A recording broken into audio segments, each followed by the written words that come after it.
The UES Thunderchild cut through the darkness of space, its engines humming with quiet power. Captain Ju Park stood with perfect posture on the bridge, her eyes fixed on the main view screen. The ship had been on routine patrol when sensors picked up the unknown vessel. "How long since they entered our space?" Ju asked, her voice calm despite the tension building in her chest. 23 minutes, Captain," replied Lieutenant Hejum Kim from the communication station. His fingers moved quickly over the console as he tried another frequency. Still no response to our hails. The bridge crew worked with practiced efficiency. Navigator Suman Lee maintained their intercept course, while Tactical Officer Min-hyuk Choi monitored the defensive systems. No one spoke unnecessarily. They had all served under Captain Park long enough to recognize the dangerous edge in her voice. "The vessel's design matches nothing in our database," reported Science Officer Yuna Kang. "Construction appears to use materials unknown to us. Energy readings are unusual." Ju nodded. "Keep trying to establish contact, Lieutenant Kim. And Min-hyuk, bring defense systems to ready status." "Yes, Captain," Min-hyuk responded, his hands moving across the tactical display. "Shields powering up. Weapon systems on standby." The alien ship continued its approach. It was unlike anything the crew had seen before. Sleek and predatory, with strange crystalline protrusions that caught the light of the distant sun. It moved with an unsettling grace that suggested advanced propulsion technology. "They're scanning us," Yunha announced. "Very thorough scans. They're going through all our systems." "Can you block them?" Ju asked. "Trying, but their technology is different." The tension on the bridge increased. Humanity had encountered other spacefaring species before, but these first contacts had been carefully arranged through automated beacons and translation systems. This direct approach, without warning or protocol, was unprecedented. "Captain, they're powering weapons," Min-hyuk reported suddenly. "Configuration unknown, but energy buildup suggests offensive capabilities." Juwoo's decision was immediate. Shields to maximum. Warning shot across their bow. A bright pulse of energy streaked from the Thunderchild, deliberately missing the alien vessel by a calculated margin, enough to demonstrate capability without showing aggression. The alien ship paused. Then, unexpectedly, the main view screen flickered to life. The bridge crew stared at the image now before them. A reptilian creature with silver scales that shimmered in the light of its ship stood in what appeared to be a command center. Most striking were its eyes. 3 pairs arranged vertically on its face, each glowing with an inner light that suggested both intelligence and disdain. "Primitive humans," the alien commander hissed, its voice translated through the ship's computers with a metallic undertone. "I am Supreme Commander Tekka of the Kravik Dominion. Your presence in this sector is noted. Your surrender is expected." Juwoo felt a cold anger rising, but kept her face neutral. "This is Captain Juwoo Park of the United Earth ship Thunderchild. You have entered sovereign human territory without authorization. Please state your intentions." The creature's upper pair of eyes blinked slowly, while its middle pair fixed on Juwoo with what seemed like amusement. The lower pair appeared to be scanning something off-screen. "Intentions: to educate you on your place in the galactic hierarchy. Of course." Tekka's mouth formed what might have been a smile, revealing rows of small, sharp teeth. "The Kravik Dominion has ruled this arm of the galaxy for 3,000 years. Your species' recent fumbling into space has been observed with interest." Juwoo felt the eyes of her crew on her. Humanity had reached the stars only 70 years ago. In cosmic terms, they were newcomers, but they had fought hard for their place among the stars. "We are aware of no such dominion," Juwoo replied evenly. "Our star charts and diplomatic contacts mention no Kravik claims to this region. Perhaps there has been a misunderstanding." "The misunderstanding is yours, Captain." Tekka's voice hardened. 17 species have made the same error. All now serve the Dominion. Your technology is quaint. Your defenses inadequate. We had hoped for more from the famed humans we have heard tales of." Engineer Do-hyun Ryu had quietly moved to stand beside Ju-woo. "Captain," he whispered, "their scan missed our new defense grid. They don't know about the quantum systems." Ju-woo gave the slightest nod of acknowledgement, then turned her attention back to the alien commander. "Supreme Commander Tekka, I suggest we discuss this situation diplomatically. There is no need for conflict." Tekka made a sharp sound that the translator interpreted as laughter. "Diplomacy is for equals, Captain Park. The Kravek do not negotiate with lesser species. We instruct. You will submit your vessel for boarding and inspection, or we will demonstrate our superiority through force." The gauntlet had been thrown. The first contact with the Kravek Dominion had gone very wrong indeed. Silence filled the briefing room as Captain Ju Park finished explaining the Kravek proposal. The ship's senior officers sat around the oval table, faces showing various stages of disbelief. "A challenge." Tactical Officer Min-hyuk Choi finally spoke, his voice rising slightly. "They want to fight us. For sport." Ju-woo nodded grimly. "That's exactly what they're proposing. A controlled battle to, in their words, demonstrate the natural order to humanity." She gestured to the holographic display showing the reptilian Commander Tekka's message. "This is insane," Medical Officer Jin-soo Kwan said, shaking his head. "We should be establishing diplomatic relations, not engaging in some kind of gladiatorial combat." Communications Officer Hejun Kim leaned forward. "The translation was very clear, Doctor. They see this as a ritual demonstration of power. From what I could gather, it's their standard approach to new species." "But why would we accept?" asked Navigator Suman Lee. "We could retreat, call for reinforcements from Earth Command. Their ship is faster than ours," Ju replied. "And they've already deployed some kind of dampening field. Our long-range communications are blocked." The reality of their situation settled over the room. The Thunderchild was alone, facing an advanced alien vessel with unknown capabilities. Science Officer Yuma Kang stood and approached the central display.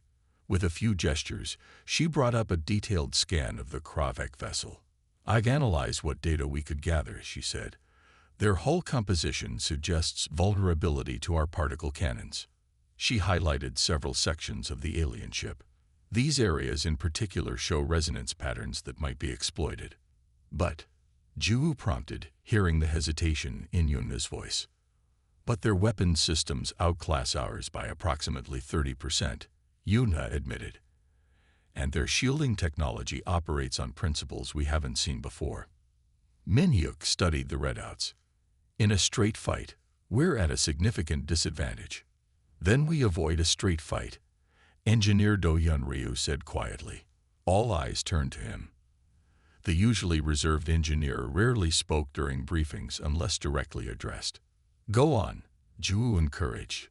Do-hyun leaned forward, his eyes bright with calculation. "Captain, if we accept, I recommend the HFY asteroid field." He called up a map of the nearby sector, highlighting a dense field of asteroids approximately half a light hour away. "Our miners have worked those rocks for decades. We know every gravitational eddy, every rotation pattern." "And the Kravek don't," Min-hyuk realized, nodding slowly. "It could give us an edge." "More than an edge," Do-hyun continued. "The Thunderchild was designed with mining support in mind. Our maneuvering thrusters have precision the Kravek ship likely can't match." Ju studied the asteroid field display. "They might refuse. It's our territory." Their message emphasized the importance of us choosing the battlefield, Hajun pointed out. "It seems to be part of their ritual. They want us to feel we have some control." "Athena," Ju called out to the ship's eye. "Battle simulation using HFY field parameters." The holographic display shifted, showing two ship models, the Thunderchild and the Kravek vessel, maneuvering through the asteroid field. Various scenarios played out in rapid succession. "Simulation complete," the AI's calm voice announced. "Survival probability increases from 32% to 61% in the asteroid environment." "Still not great odds," Dr. Jinsu muttered. Better than we had, Ju replied. She stood up, decision made. We need to buy time for Earth to learn about the Kravek, regardless of the outcome. This challenge gives us that opportunity. There's something else, Do-hyun added hesitantly. The experimental quantum entangled missiles. They're not in the ship's official specs. The Kravek scans wouldn't have detected them. Those are untested, Suman cautioned. They worked in the lab, Do-hyun insisted, and the principle is sound. If they can bypass the Kravek shields. Ju considered all the information before her. The lives of her crew weighed heavily against the need to protect Earth from this new threat. The Kravek clearly had no interest in peaceful coexistence. Prepare all systems for combat, she ordered finally. Do-hyun, get those missiles ready. Yuna, I want every bit of data we have on their vulnerabilities. Min-hyuk, work on targeting solutions specifically for the asteroid field environment.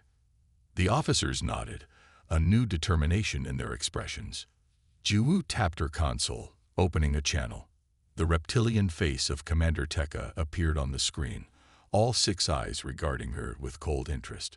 Commander Tekka, Ju spoke clearly, her voice revealing none of her inner concerns. We accept your challenge. The location will be the Haki asteroid field, coordinates to follow.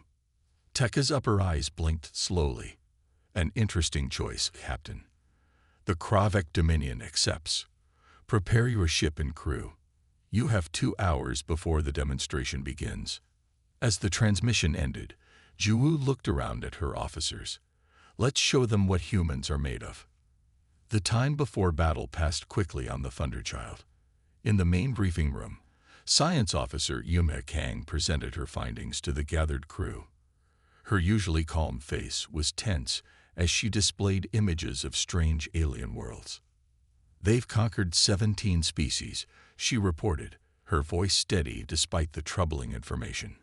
Each conquest follows the same pattern: challenge, defeat, subjugation. They treat it like a game, Min-hyuk added, studying the data. The challenge is just a formality. They've never lost. Until today, Captain Ju stated firmly. The images shifted to show various alien species working under Kravek oversight. Some looked nearly humanoid. Others were wildly different. Crystalline beings, gas-filled organisms contained in mechanical suits, creatures that resembled Earth's insects, but at much larger scale. All these civilizations had their own technologies, their own cultures, Yume continued. Now they exist only to serve the Dominion. The Kravek strip-mined their worlds and used their people as labor. How did you get this information? Asked Dr. Jinsu. They sent it to us. Hejun answered from his communication station. They've been broadcasting these images continuously since Captain Park accepted their challenge. Psychological warfare, Ju observed. They want us afraid before we even begin. Throughout the ship, the crew worked frantically to prepare. In engineering, Do-hyun oversaw the final calibrations on their experimental quantum-entangled missiles. The weapons were revolutionary. Each missile was paired with a quantum twin. When one was destroyed, the other would instantly appear in the same space, bypassing shields and other defenses. Careful with the alignment, Do-hyun instructed his team as they loaded the missiles into the specialized launcher. 1 degree off, and the entanglement fails. Sir, these have never been tested in actual combat, a young engineer named Jae-hyun pointed out. Do-hyun nodded. That's why we're doing it now. The Kravek don't know these exist. They won't be prepared. On the bridge, Navigator Suman Lee plotted multiple escape vectors through the asteroid field. Her fingers moved quickly over the controls as she calculated gravitational forces and momentum transfers. Path A gives us coverage behind the larger asteroids, she explained to Min-hyuk. Path B offers more maneuverability, but less protection. We'll need both, Min-hyuk responded, programming the tactical systems to recognize the paths, and probably options C through Z as well. Meanwhile, in Medical Bay, Dr. Jinsu prepared for casualties. Extra trauma kits at all stations, he ordered his team, "and make sure the surgical unit is ready for emergency procedures." Throughout all this activity, the Kravek continued their psychological assault. The transmissions became more graphic, showing battles where Kravek warships destroyed entire fleets, worlds burning under orbital bombardment, alien leaders kneeling before Kravek commanders. "They're really trying to get in our heads," Hejum commented, trying to filter the images from the main communications channels. "Let them try," Ju replied. With 30 minutes remaining before the challenge began, Captain Ju called the entire crew to attention through the ship-wide system. Nearly 100 men and women paused in their preparations to listen. "By now, you've all seen what the Kravek want us to see," she began. "They want us to believe that defeat is inevitable, that they are superior in every way." She paused, looking at the faces on the bridge before continuing. "They're trying to break our resolve, but they don't understand humanity. We emerged from our cradle fighting. Against nature, against ourselves. We survived nuclear wars, climate collapse, and the long winter. We didn't come this far to bow to the first bully we meet among the stars." Around the ship, crew members nodded in agreement. "Every human carries the legacy of survivors," Ju continued. "Our ancestors faced extinction multiple times and refused to surrender. Today, we honor their memory. Whether we win or lose this battle, the Kravek will learn that humans don't submit easily." A cheer rose through the ship, echoing through the corridors. "To your stations," Ju ordered. "And remember, they may have conquered 17 species, but they've never faced humans before." As the Thunderchild moved into position at the edge of the HFY asteroid field, the crew felt a new determination. Fear remained, but it was overshadowed by resolve. The ship's systems were at peak readiness, the experimental weapons primed. Suddenly, sensors lit up with multiple contacts. "Captain," Minyuk called out, "sensors are detecting additional Kravek craft entering the field. 3 smaller vessels, likely combat support." "They're breaking the terms already," Minyuk observed, his voice tight with controlled anger. The main view screen showed the Kravek flagship approaching, flanked by 3 smaller but still formidable vessels. Their crystalline protrusions glinted in the light of the distant sun. Ju smiled thinly, no humor in her expression. "I expected nothing less." She settled into the captain's chair, fastening the safety harness. "All hands, battle stations. Suman, take us in. Path C Minyuk. Target the smallest support vessel first. Let's show them what happens when you underestimate humanity." The Thunderchild's engines flared to life as it accelerated into the asteroid field, ready to make history, one way or another. The battle began with blinding light as the Kravek flagship fired first. A beam of intense blue energy lanced across space, striking the Thunderchild before its evasive maneuvers could complete. The human warship shuddered violently, metal screaming as outer armor plates vaporized. "Direct hit to sections 4 through 7, called out Minyuk, his hands flying over the tactical console. Shields holding at 78%. Ju gripped her command chair as another blast rocked the ship. The 3 smaller Kravek vessels spread out, trying to flank the Thunderchild. Their attack pattern was precise, clearly practiced through countless prior victories. "Return fire, all forward batteries," Ju commanded. The Thunderchild's conventional weapons responded, sending bright pulses of energy toward the nearest Kravek ship. Most were absorbed by the aliens' shimmering shields, but a few struck true, causing minimal damage. "Their shield technology is adapting to our weapon signature," Yunha reported from the science station, effectiveness decreasing with each volley. Another devastating hit shook the ship.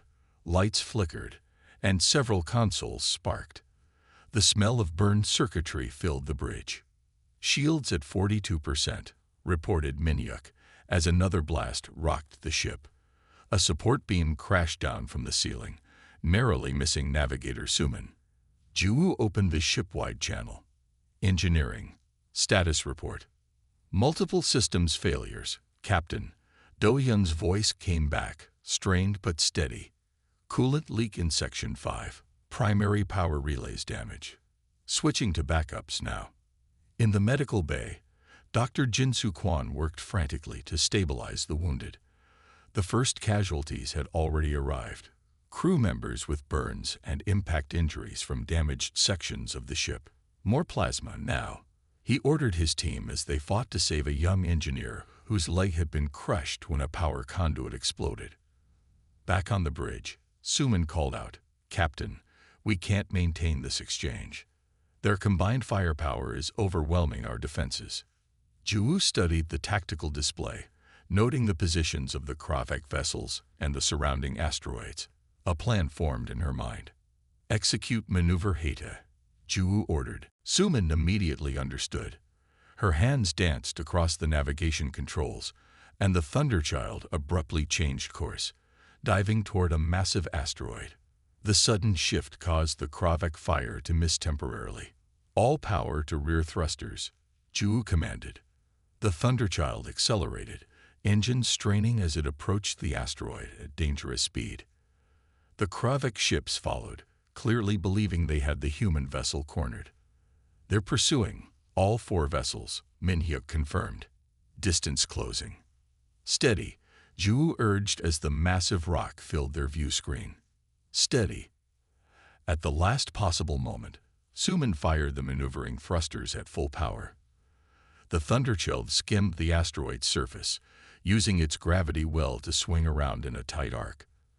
The maneuver was one that human mining ships had perfected over decades. The Kravek flagship, too large and unwieldy for such a sharp turn, had to veer away, breaking formation with its escorts. For a critical few seconds, it was isolated. "Now, Doyun," Ju ordered through the comm. "Fire quantum package." Doyun's voice echoed through the bridge. From concealed compartments along the Thunderchild's hull, 6 small missiles launched silently toward the Kravek flagship. They were unremarkable in appearance, which was precisely the point. The Kravek defenses reacted as expected, energy beams lashing out to intercept the incoming threats. 5 missiles exploded harmlessly in space.